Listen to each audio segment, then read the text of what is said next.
ఓం శ్రీ కృష్ణ జగద్గురు పరబ్రహ్మణే నమః. ఓం నమో శ్రీ వేదవ్యాసాయ నమః. ఓం మద్గురు శ్రీ పూర్ణానంద స్వామినే నమః. ఓం శుక్లాంబరధరం విష్ణుం శశివర్ణం చతుర్భుజం ప్రసన్నవదనం ధ్యాయేత్ సర్వవిఘ్నోపశాంతయే. ఓం వ్యాసాయ విష్ణురూపాయ వ్యాసరూపాయ విష్ణవే నమో వై బ్రహ్మనిధయే వాసిష్ఠాయ నమో నమః. ఓం నారాయణం నమస్కృత్య నరం చైవ నరోత్తమం దేవీం సరస్వతీం వ్యాసం తతో జయముదీరయేత్. శ్రీ భగవద్గీత మోక్ష సన్యాస యోగము. అయితే మనకి గతంలో యజ్ఞాన్ని గురించి కానీ, దానాన్ని గురించి కానీ, తపస్సును గురించి కానీ వర్ణించేటప్పుడు మరి మొట్టమొదటగా జ్ఞానము, ధైర్యము మొదలైనటువంటి వాటిని గురించి తెలియజేశారు. అవి చెప్పేటప్పుడు సాత్వికమైన జ్ఞానము, రాజసికమైన జ్ఞానము, తామసికమైన జ్ఞానము. ధైర్యాన్ని గురించి చెప్పేటప్పుడు సాత్విక జ్ఞానము, రాజస జ్ఞానము, ధైర్యము, ఇంకా సాత్వికమైన ధైర్యము, రాజసమైన ధైర్యము, తామసికమైన ధైర్యము. అంటే మొట్టమొదట ఏ విధంగా చెప్తూ ఉన్నారంటే సత్వము, రాజసము, తామసము అని చెప్పారు. ఆ తర్వాత సాత్వికమైనటువంటి దానిని గురించే చెప్పి, దాని తర్వాత రాజసికమైనటువంటి దానిని గురించే చెప్పి, ఆ చివర మాత్రమే తామసమైనటువంటి దానిని గురించి చెప్పేవారు. ఇలా ఈ ఒక్క త్యాగాన్ని గురించి చెప్పేటప్పుడు మాత్రమే మొదట తామస త్యాగాన్ని గురించి, తర్వాత రాజస త్యాగాన్ని గురించి, ఆ తర్వాత సాత్వికమైన త్యాగాన్ని గురించి చెప్పడం అనేది మనం గమనించవలసిందే కదా. మొట్టమొదటనే తామసమైన త్యాగుల చర్యను ఖండించాలి అనే ఉద్దేశంతో భగవానుడు ఈ విధంగా చేసి ఉండవచ్చు. అంటే శాస్త్ర విహితములైనటువంటి తపస్సు, యజ్ఞము, దానము మొదలైన కర్మల యొక్క పరిత్యాగము మంచిది కాదని, దానిని వదలకూడదని, అలా వదిలినట్లయితే అది తామస త్యాగమే అవుతూ ఉన్నది అని చెప్పారు. ఇంకా దేని వలన జనులు శాస్త్రనీత కర్మలను వదిలివేస్తారు అంటే అవివేకము చేత, జ్ఞానము లేని కారణము చేత, అజ్ఞానము చేత, అవివేకము చేత అలాగా శాస్త్రనీయత కర్మలను వదిలివేస్తారు. కాబట్టి శాస్త్రవిహిత కర్మలను త్యజించేవారు ఎటువంటి వారు అని మనం నిశ్చయం చేసుకోవాలి అంటే అవివేకులని, మోహవసులని నిశ్చయించుకోవచ్చు కదా అని చెబుతూ రాజస త్యాగాన్ని గురించి తెలియజేస్తూ, ఎవడైతే శరీర ప్రయాస వలని భయము చేత దుఃఖాన్ని కలుగజేస్తుందేమో అని తలంచే ఇక తనదైనటువంటి విద్యుక్త ధర్మాన్ని విడిచిపెట్టి వేస్తాడో అటువంటి వాడు రాజస త్యాగం గావించిన వాడై ఉంటాడు కదా. ఇక అప్పుడు త్యాగవంతమైనటువంటి ఫలితాన్ని పొందకనే ఉంటాడు. తామస త్యాగి అజ్ఞానం వలన విద్యుక్త కర్మలను వదిలివేస్తూ ఉంటాడు. అదే రాజస త్యాగి అయితే ఆ కర్మ చేయడం చాలా కష్టమని, ప్రయాస అని తలంచి దానిని వదిలివేస్తూ ఉన్నాడు. అంటే వాడు సోమరితనాన్ని వహిస్తూ ఉన్నాడు అనే కదా చెప్పింది. అయితే ఉత్తమమైనటువంటి సుఖాన్ని కలగజేయాలి అనేటువంటి అలా కొత్తదైన, ఉన్నతమైన, ఉత్తమమైన సౌఖ్యాన్ని కలగజేసే క్రియలు సామాన్యంగా కూడా ప్రారంభంలో చాలా కష్టంగా ఉంటుంది. ఎలాగంటే ఇప్పుడు మనం నెలవారీ జీతానికి ఉద్యోగాలు చేస్తూ ఉన్నాం. అలా ఉద్యోగాలు చేసేటువంటి వారు నెలంతా కష్టపడిన తర్వాత మరి అప్పుడు జీతం వస్తుంది. మళ్ళీ కూడా నెల చివర తిరిగి ప్రారంభించినప్పుడు, అంతేగాని చేరిన రోజే ఉద్యోగానికి తగినటువంటి జీతభత్యాదులు ఇవ్వరు కదా. నెల మొత్తం చేసిన తర్వాత ఆ నెల చివరిలో అంటే మళ్ళీ వచ్చే నెల ప్రారంభమైనటువంటి రోజు ముందు నెల చేసినటువంటి దానికి ఫలితాన్ని అందిస్తారు. అప్పుడు నెలంతా కష్టపడితే నెల చివరిలో అంటే మళ్ళీ కూడా తరువాతి మరుసటి నెల ప్రారంభంలో ముందు నెలకు సంబంధించినటువంటి పనికి కానీ ఆ డబ్బులు రావడం వల్ల ఎంతో సుఖంగా తోస్తుంది కదా. అంటే ప్రతి పని కూడా సామాన్యంగా ఎలా ఉంటుంది అంటే అది మొట్టమొదట కష్టంగానే ఉంటుంది, కానీ దాని ఫలితం వచ్చేటప్పటికి సుఖంగా ఉన్నట్లుగానే ఇలా దైవికమైనటువంటి ఈ యొక్క క్రియలు కూడా సామాన్యంగా ప్రారంభంలో కష్టంగానే ఉన్నట్లుగా చేయలేమేమో అన్నట్లుగా ఉంటుంది. కానీ చిట్ట చివరికి అదే ఆది అంతము లేనటువంటి శాశ్వతమైన అనంత సుఖాన్ని కలగజేస్తుంది. కానీ రాజసత్యాగి ఏం చేస్తాడు అంటే ప్రారంభంలో కనబడేటువంటి కష్టానికే బెదిరిపోతాడు. సోమరితనం చేత ఏమాత్రము కూడా శ్రమించడు. అసలు శ్రమించవలసి కష్టపడవలసి వస్తుందేమోనని అసలు ఆ కర్మలనే వదిలివేస్తూ ఉంటాడు. ఎలాగంటే అదే ఆధ్యాత్మిక సంబంధమైనటువంటి కర్మలు ఎలా ఉంటాయి? బ్రహ్మముహూర్తంనే నిద్రలేవాలి. ఏది? తెల్లవారుజామున 4 గంటలకే నిద్రలేవాలి. చల్లని నీటితో స్నానాలు చేయాలి. ఇంకా కూడా ఏ భార్య సంబంధం లేకుండా బ్రహ్మచర్యాన్ని మానసికంగా కూడా శారీరక పరంగా కూడా దానిని పరిపాలించాలి. ఇలా బ్రహ్మముహూర్తమునందే నిద్రలేవడం, చల్లని నీళ్లతో స్నానం చేయడం, బ్రహ్మచర్యమును పాలించడం మొదలైనటువంటి క్రియలు ప్రారంభంలో చాలా కష్టంగా తోచవచ్చు. కానీ అవే చివరికి ఏం చేస్తాయి? మహా ఆనందాన్ని కలగజేస్తాయి. కానీ రాజసత్యాగి ఏం చేస్తాడు? వీటినేవి కూడా అనుసరించలేడు. చీకటి జామున నిద్రలేవలేడు, చల్లని నీటితో స్నానం చేయలేడు, బ్రహ్మచర్య వ్రతాన్ని అనుసరించలేడు. కాబట్టి ఇక బద్ధకం అనేది వాడికి బాగా ఉంటుంది. కాబట్టి వాటిని చేయడానికి ఇష్టం లేక కష్టమై వదిలేస్తున్నాడు. అటువంటి వానికి ఇక వాడు చేసినటువంటి సత్కర్మల యొక్క త్యాగం యొక్క ఫలమేమైనా సరే వానికి లభిస్తుందా? లభించడం లేదు. ఎలాగంటే త్యాగము అంటే సంఘత్యాగమే కానీ కర్మత్యాగం కాదు కదా. ఆ చేయబడేటువంటి కర్మల పట్ల ఉన్నటువంటి ఆసక్తిని కోరికను వదిలివేయాల్సిందే కానీ కర్మను వదిలివేయకూడదు అనేటువంటి దానితోటి వారు కర్మలనే వదిలివేస్తూ ఉన్నారు. రాజసికమైన తామసికమైనటువంటి త్యాగులు. కాబట్టి ఈ ప్రకారంగానే తామసుడు రాజసుడు కూడా అంటే తామసిక గుణంతో ఉన్నటువంటి వాడు రాజసిక గుణంతో ఉన్నటువంటి వాడు వేరు వేరు కారణాల చేత తాము తప్పనిసరిగా అనుసరించవలసి ఉన్నటువంటి విద్యుక్తమైన కర్మలను వదిలివేస్తూ ఆ వదిలివేసినటువంటి ఫలితాలను అసలు వాటిని ఆ వదిలివేసినటువంటి వాటి యొక్క ఫలితాలనే పొందలేకపోతూ ఉన్నారు. అంటే రాజసత్యాగం యొక్క లక్షణము కార్యము కష్టమని తలంచి సోమరితనం చేత దానిని వదిలివేయడమే రాజసత్యాగము అని కదా చెప్పబడుతూ ఉన్నది. దాని వలన కలిగే నష్టము అతడు త్యాగ ఫలాన్ని రవంతైనా ఇసుమంతైనా పొందకుండా ఉంటాడు అని చెబుతూ ఇంకా సాత్వికమైనటువంటి త్యాగాన్ని గురించి వివరిస్తూ కార్యమిత్యేవ యత్కర్మ నియతం క్రియతే అర్జున సంఘం త్యక్త్వా ఫలం చైవ సత్యాగ సాత్వికో మతః. ఇది చేయదగినదియే అని తలంచుతాడు. ఇది తప్పనిసరిగా చేయాలి అని తలంచి శాస్త్రములో నియమించబడినటువంటి శాస్త్ర నియతముకు ఏ కర్మమైతే ఉంటుందో ఆ కర్మము అభిమానము ఫలము విడిచిపెట్టబడి చేయబడుతూ ఉంటుందో దాని పట్ల ఏ సంఘము ఉండదు. ఇది ఆ కర్మ పట్ల ఏ ఆసక్తి ఉండదు. దాని యొక్క ఫలం పట్ల ఏ కోరిక ఉండదు. అలా ఆ ఆసక్తి ఆ కోరిక అనేవి విడిచిపెట్టేసి ఏ శాస్త్రనీతమైనటువంటి కర్మ అయితే చేయబడుతూ ఉన్నదో అటువంటి త్యాగము అంటే కర్మలలో ఉన్నటువంటి ఆ యొక్క సంఘాన్ని ఫలాన్ని కూడా వదిలివేసినటువంటి త్యాగమే కదా. అటువంటి త్యాగము సాత్విక త్యాగము అని కదా నిశ్చయించబడింది.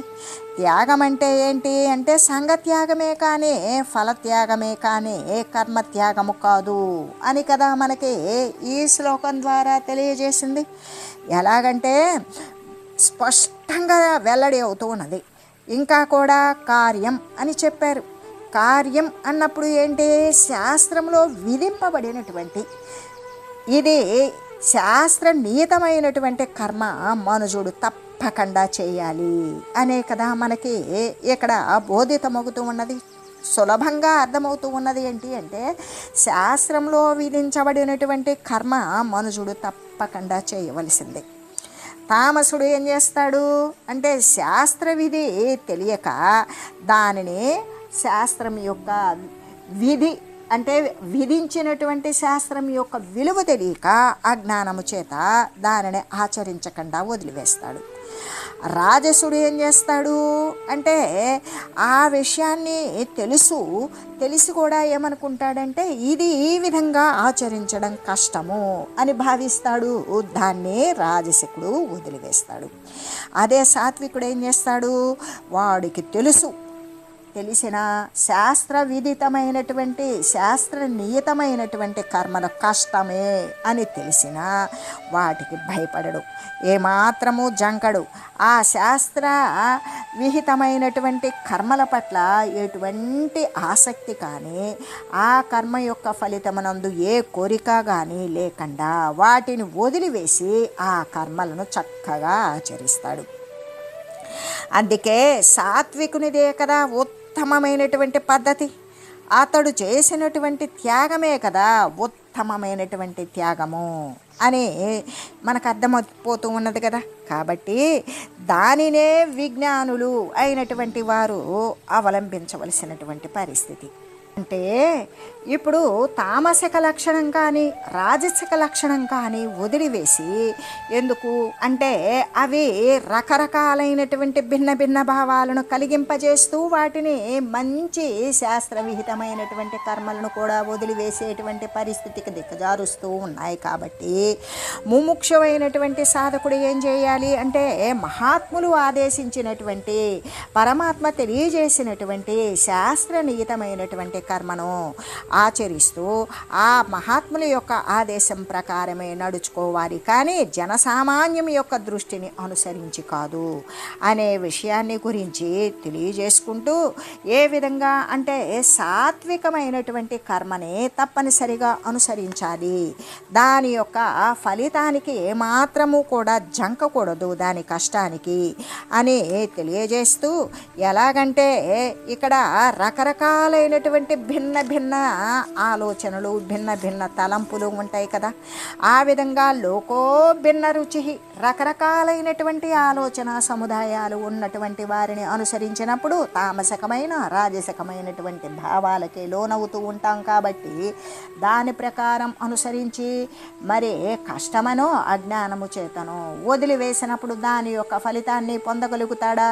లేదు కదా. దాని ఫలితాన్ని పొందాలి అంటే మహనీయులు చెప్పినటువంటి మార్గాన్ని, మరి శాస్త్రాలు విధించినటువంటి నియత కర్మను ఆ విధంగా అనుసరించినప్పుడు మాత్రమే కదా తగినటువంటి ఫలితాన్ని పొందగలుగుతాడు అని చెబుతూ, ఒకసారి అరేబియా దేశంలో ఒక ఎడారి ప్రదేశం ఉంది. అయితే ఆ ఎడారి ప్రదేశం చాలా పెద్దదై ఉన్నది. అందుచేత అక్కడ వస్తువులు మిగతా సామాగ్రి కూడా ఒక చోటు నుండి మరొక చోటికి చేరవేసుకోవాలి అంటే ఒంటెలు వాడేవాళ్ళు, ఇంకా కొంచెం ఆర్థిక స్థితి లోబడి ఉన్నటువంటి వాళ్ళైతే ఇక తక్కువగా ఆర్థిక స్థితికి దిగువ స్థాయిలో ఉన్నటువంటి వారు గాడిదలను ఎక్కువగా వాడుకుంటారు. అయితే ఆ దేశంలో మార్కెట్లో గాడిదల వ్యాపారం అనేటువంటిది ముమ్మరంగా సాగుతూ ఉంటుంది. అంటే మధ్య తరగతికి లోబడినటువంటి వారు, దిగువ స్థాయిలో ఉన్నవారు గాడిదలనే వాడుకునేవాళ్ళు. ఒకనాడు ఏం చేశాడంటే, ఒకానొక వృద్ధుడు తన మనవణ్ణి ఎంటబెట్టుకున్నాడు. వారి ఇంటికి అవసరమైనటువంటి ఒక గాడిదను కొని తెచ్చుకోవడం కోసం ఆ గ్రామంలో ఉన్నటువంటి మార్కెట్కు వెళ్ళాడు. అతడు తనకు నచ్చినటువంటి ఒక గాడిదను ఖరీదు చేసుకున్నాడు. దానిని నడిపించుకుంటూ ఇంటికి తిరిగి వెళ్తూ ఉన్నాడు. అయితే ఆ వెళ్ళే దారిలో కొంతమంది జనులు దానిని చూసి వృద్ధునితో అన్నారు, అయ్యో తాత, ఎంతో డబ్బు పోసి ఈ గాడిదను కొనుక్కున్నావు కదా, దానిని ఉపయోగించుకోకుండా ఊరక నడిపించుకొని పోతున్నావేంటి? నీ వయసా చెల్లిపోయింది, నీ మనువుడా చాలా పసివాడు, గాడిదను పక్కన పెట్టుకొని ఇద్దరూ నడిచిపోవలసిన గ్రహచారం ఏంటి మీకు? ఇద్దరూ కూడా దానిపై ఎక్కి ఇంటికి పోయినట్లయితే బాగా ఉంటుంది కదా. ఆ వాక్యాలు వినగానే వెంటనే ఆ వృద్ధుడు తన మనుమణ్ణి గాడిదపై కూర్చుండబెట్టుకొని తాను కూడా అతని సరసన పైన కూర్చొని ప్రయాణమైపోతూ ఉన్నాడు. ఇలా కొంత దూరం పోయారు. ఆ తర్వాత మరికొందరు కనిపించారు. వృద్ధునితో, అదే ఆ పెద్ద ఆయనతో ఇలా అన్నారు, ఒరే వెర్రివాడా, చిన్న గాడిద మీద ఇద్దరెక్కి కూర్చున్నారు కదా, దానికి ఎంత భారం అయిపోతుంది, కాబట్టి నువ్వు దిగు, పసిపిల్లాడు అక్కడే దానిపై ఎక్కిపోతే సరిపోతుంది. ఆ మాటల్ని వినగానే ఆ పెద్ద ఆయన ఏం చేశాడు, వారు చెప్పింది సమంజసంగానే ఉన్నది అనుకున్నాడు. తాను దిగాడు క్రిందకి, మనుమణ్ణి గాడిద పైనే ఉంచాడు, గాడిదని నడిపించుకొని పోతూ ఉన్నాడు. ఇంట్లో మరి కొంత దూరం పోయారు. ఇంకా అదే దారిలో ఇంకా కొందరు అగుపించారు. అంటున్నాడు, ఓయ్ వెర్రి తాత, ఇదేం పని, ముసలాడివైపోయావు, బలహీనుడివయ్యావు, కాటికి కాళ్ళు చాపుకొని ఉన్నావు, శక్తి లేని వాడవై ఉన్నా నీవు నడచటం ఏమిటి, ఆరోగ్యవంతంగా ఉన్న నీ మనవడు పైకెక్కు కూర్చోవడం ఏంటి, ఇదెక్కడ న్యాయమయ్యా, కాబట్టి అతన్ని క్రిందకి దింపు, నీవు పైకెక్కు అని చెప్పారు. లేకపోతే దారిలోనే అలసట వచ్చి పడిపోతావు అని కూడా చెప్పారు. ఆ మాటలను వినగానే ఆ పెద్ద ఆయన ఏం చేశాడంటే తన మానమణ్ణి క్రిందకి దింపాడు, తాను పైకెక్కి కూర్చున్నాడు. ఇంతలో మరి కొందరు అగుపించారు. ఇంకా కొంత దూరం సాగింది, మరి కొందరు అగుపించారు. తాతగారు, ఎంతో ఖర్చు పెట్టి గాడిదను కొనుక్కొని ఇద్దరూ పైకెక్కు కూర్చోకుండా ఒకరిని క్రింద నడిపించుకొని పోతున్నావేమి, మీ ఇద్దరి బరువు కూడా దానికి ఒక లెక్క ఏంటి అని చెప్పి వెళ్ళిపోయారు. వెంటనే వృద్ధుడు తన మనమణ్ణి కూడా పైకెక్కించుకొని ప్రయాణమైపోతూ ఉన్నాడు. కొంతసేపటికి దారిలో కొందరు ఆ దృశ్యాన్ని చూసి, తాత, గాడిద చాలాసేపు మీ ఇద్దరిని మోసింది కదా, కాబట్టి మీరు కూడా దానిని కొంతసేపు మోయటం న్యాయం, ధర్మం అని చెప్పి వెళ్ళిపోయారు. ఆ వాక్యంలో ఉన్నటువంటి సత్యాన్ని గమనించినటువంటి వృద్ధుడు వెంటనే క్రిందికి దిగి మనుమన్ను కూడా క్రిందకి దింపి గాడిదని క్రింద పడేసి కాళ్ళు కట్టి ఒక కర్రకు వేలాడి తీసుకొని ఇరువురు కూడా దానిని మోసుకొని పోసాగారు. జనులు అది చూశారు, పకపక నవ్వసాగారు. ఈ విధంగా దారి పొడుగునా ఒక్కొక్కరు ఒక్కొక్క వాక్యాన్ని చెబుతూ ఉంటే దాని ప్రకారం అనుసరిస్తూ పోయిన ఆ గ్రామస్తుడికి వృద్ధుడు చివరకు జనుల్లో నగుబాటు పాలే అయ్యాడు కదా. కాబట్టి ఆధ్యాత్మ క్షేత్రంలో చరించేటువంటి సాధకుడు ఏం చేయాలి అంటే దారిని పోయే జనులందరి సలహాలు కూడా పాటించకూడదు. ఏ విధంగా? ఈ విధంగా అంటే యజ్ఞము, దానము, తపస్సు మొదలైనటువంటి పుణ్యకర్మలు చేస్తే దానివల్ల మళ్ళీ కూడా ఉత్తరోత్తర శరీరాలు ఉత్పన్నమవుతాయి అని చెప్పేటువంటి మాటలు అనేవి వినకూడదు కదా. అందువలన ఏమవుతారు అంటే అశాంతి పాలైపోతారు. జనులందరి సలహాలను పాటిస్తా పోతే చిట్ట చివరకు శాంతి లేకుండా పోతుంది కదా. కాబట్టి అనుభవజ్ఞుడైనటువంటి సద్గురువు ద్వారా సత్శాస్త్రాలు బోధించినటువంటి ఆదేశం ప్రకారం నడుచుకుంటే మాత్రం సరిపోతుంది. లోకులందరినీ కూడా ఎవ్వరం మెప్పించలేం కదా. మహర్షుల యొక్క వాక్యం ఏదైతే ఉంటుందో, వేదశాస్త్రాలు సత్శాస్త్రాలు ఆదేశం ఏమైతే ఉంటుందో అదే కదా మోక్షము చెందాలి అనుకునేటువంటి వారికి అత్యంత అవసరం. అదే కదా శరణు పొందవలసినది, దానినే కదా అనుసరించవలసినది, శరణ్యమైనది. కాబట్టి లోకులైనటువంటి వారు రకరకాల భావాలు కలవారై ఉంటారు. కాబట్టి మోక్షము చెందాలి అనుకునేటువంటి సాధకుడు ఏం చేయాలి అంటే మహనీయులు చెప్పినటువంటి మాట ప్రకారమే నడుచుకోవాలి, కానీ జనసామాన్యం యొక్క దృష్టిని అనుసరించైతే కాదు కదా. అందుకే శాస్త్రనీతమైనటువంటి కర్మ మనుషుడు తప్పకుండా చేయవలసినదే అనేటువంటి విషయమే కదా మనకు అర్థమవుతూ ఉన్నది. కాబట్టి సాత్వికుడు ఏం చేస్తాడు అంటే దాని యొక్క చేయబడేటువంటి కర్మ యొక్క కష్టాన్ని కూడా తెలుసుకుంటాడు, కానీ భయపడడు. దాని పట్ల ఉన్నటువంటి అభిమానాన్ని వదిలివేస్తాడు. ఆ కర్మ పట్ల ఉన్నటువంటి రాబోయేటువంటి ఫలితాన్ని కోరడు. ఆ విధంగా ఆచరిస్తూ ఉన్నటువంటి సాత్వికునిదే కదా ఉత్తమమైనటువంటి పద్ధతి.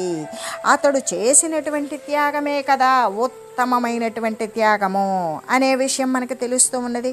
కాబట్టి దానినే విఘ్నులు అయినటువంటి వారు అవలంబించాలి. సాత్విక త్యాగం యొక్క లక్షణము శాస్త్రనీతముకు కర్మను ఇది తప్పకుండా చేయాలి అని అనుకుని ఫలితాన్ని, సంఘాన్ని, ఆసక్తిని కూడా వదిలివేసి చేయటం ఏదైతే ఉంటుందో అదే కదా సాత్వికమైనటువంటి త్యాగము అని చెప్పబడుతూ ఉంటుంది.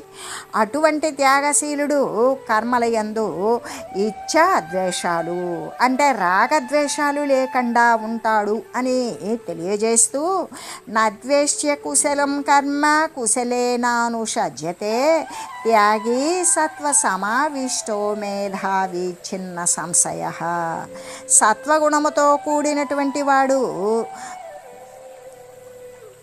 అయి ఉన్నటువంటి వాడు, సత్వగుణముతో కూడినటువంటి వాడు, ప్రజ్ఞాశాలి అయిన వాడు, సంశయాలు అన్నీ కూడా పోగొట్టుకొనినటువంటి వాడు అయిన వాడే కదా త్యాగశీలుడు. అటువంటి త్యాగశీలుడు అశుభాన్ని, కామ్యమును, దుఃఖకరము అయినటువంటి కర్మను ఏమాత్రం కూడా ద్వేషించడు. శుభకరమైన, కోరిక లేనటువంటి, సుఖకరమైనటువంటి కర్మయందు కూడా ఏమాత్రము కూడా అభిమానము అంటే కలిగి ఉండడు, ఆసక్తుడు కూడా కాడు. అంటే సత్వగుణముతో కూడినటువంటి వాడు ఎలా ఉంటాడు అంటే వాడు ప్రజ్ఞాశాలియే అయి ఉంటాడు, సంశయాలు అన్నీ కూడా నశింపజేసుకున్నవాడే అయి ఉంటాడు, వాడే త్యాగశీలుడై ఉంటాడు. అంటే చెడు కానీ, అశుభం కానీ, మరి కోరిక కానీ, దుఃఖం కానీ, కర్మ కానీ దేనిని కూడా ఏవగించుకోడు, ద్వేషించడు, ఇది వద్దు అనుకోడు. అంతేకాదు చెడును వదులుకొని మంచే కావాలి అని కూడా కోరుకోడు. కోరిక లేకుండా సుఖకరమైనటువంటి అంటే కర్మయందు ఏ కర్మ పట్ల అయితే సుఖం ఉంటుందో దాని పట్ల ఆసక్తుడు కాకుండా, అభిమానం లేకుండా ఉంటాడు. అంటే సత్వగుణముతో కూడినటువంటి కర్మ ఫలత్యాగి ద్వంద్వాల యందు సమబుద్ధి కలిగి ఉంటాడు అనే కదా చెప్పబడుతూ ఉంటుంది. ఎలాగంటే సత్వగుణంతో కూడినటువంటి వాడు ఎవడైతే సత్వగుణముతో కూడి ఉన్నటువంటి వాడు కర్మఫలత్యాగి, ఆ చేయబడినటువంటి కర్మల యొక్క ఫలితాన్ని వదిలివేసినటువంటి వాడు రాగద్వేషాలు, సుఖదుఖాలు, లాభనష్టాలు మొదలైనటువంటి శీతోష్ణాదులు అనేటువంటి ద్వంద్వాల యందు కూడా మరి ఇష్టము లేనేటువంటిది వచ్చినా స్వీకరిస్తాడు, ఇష్టమైనది దూరమైనా సహిస్తాడు. మరి ఇష్టమైనదే కావాలి అని, ఇష్టము లేనిది వద్దు అనేటువంటి స్థితి లేకుండా సమబుద్ధి కలిగి ఉంటాడు. తనకు ఇబ్బంది కలిగించేది వచ్చినా అనుభవిస్తాడు, తనకు సుఖాన్ని కలిగించేది వచ్చినా అనుభవిస్తాడు, తనకి కష్టాన్ని కలిగించేది వచ్చినా అనుభవిస్తాడు. ఇది కష్టం కలిగిస్తుందేమో అని దానిని దూరం చేసుకోవడానికి ప్రయత్నించడం, ఇది సుఖాన్ని ఇస్తుంది అని దానికోసం ప్రాకులాడుతూ దానిని స్వీకరించడం అనేటువంటి స్థితి ఆ సత్వగుణంతో కూడినటువంటి ద్వంద్వాల యందు సమబుద్ధి కలిగి ఉన్నటువంటి వానికి ఉండవు. కాబట్టి ఒకదానిని ఇష్టపడకపోవడం అంటే వదిలివేయడం, వాటిని ద్వేషించడం కానీ, మరి ఒకదాని యందు ఆసక్తి కలిగి తగులుకొని ఉండడం కానీ అటువంటి కర్మఫలత్యాగికి ఉండదు. ఎందుకు? వాడు సత్వగుణముతో నిండుకొని ఉన్నాడు. అందులో అతడు ఇచ్ఛాద్వేషరహితుడై ఉంటాడు. ఏ కోరిక ఉండదు, దేని పట్ల కూడా మరి ద్వేషము ఉండదు. నచ్చినది వచ్చినది అనే ఆనందము ఉండదు, నచ్చనిది వచ్చినది అనే వానికి బాధ ఉండదు. నచ్చనిదైనా నచ్చినది అయినా వదిలివేయడు, స్వీకరించడు. దేనినైనా సమంగానే సమస్థితిలోనే అనుసరిస్తూ అనుభవిస్తూ ఉంటాడు. అంటే అశుభకర్మను, కామ్యకర్మను కూడా ద్వేషింపడని. ఏ విధంగా అంటే అశుభకర్మను అంటే చెడు కర్మను, మరి కోరికతో కూడినటువంటి కర్మను కూడా ద్వేషించడు అని చెప్పినంత మాత్రము చేత ఈ యొక్క చెడు కర్మని, కోరికతో కూడినటువంటి కర్మని వాడు ప్రేమిస్తాడు, ఇష్టపడతాడు అనేటువంటి అర్థమైతే కాదు కదా.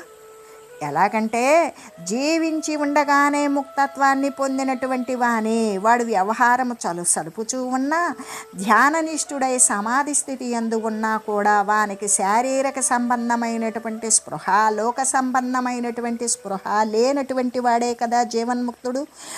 ఆ విధంగా దాని పట్ల ఉదాసీనతతో తటస్థ భావం కలిగి తాను మాత్రము దానిని ఆచరించకుండా శుభమైనటువంటి కార్యాన్నే, మరి ఏ కోరిక లేనటువంటి కర్మమునే ఆచరిస్తూ ఉంటాడు.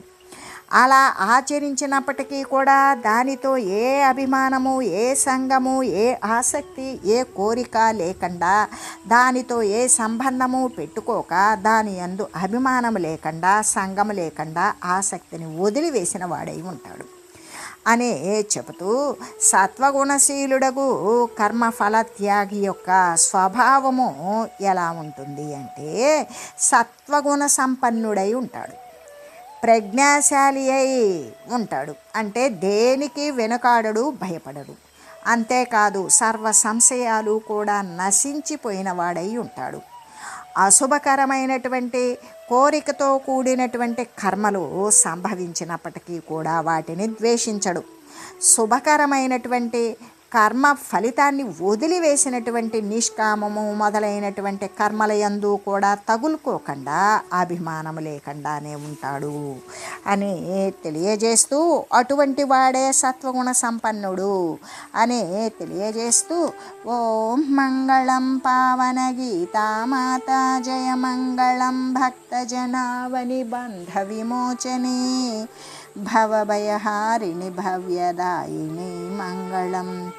ఓం మంగళం శ్రీ కురుక్షేత్ర రణక్షోణి విహారిణే పార్థసారథి రూపాయ గీతాచార్యాయ మంగళం. ఓం మంగళం మహత్.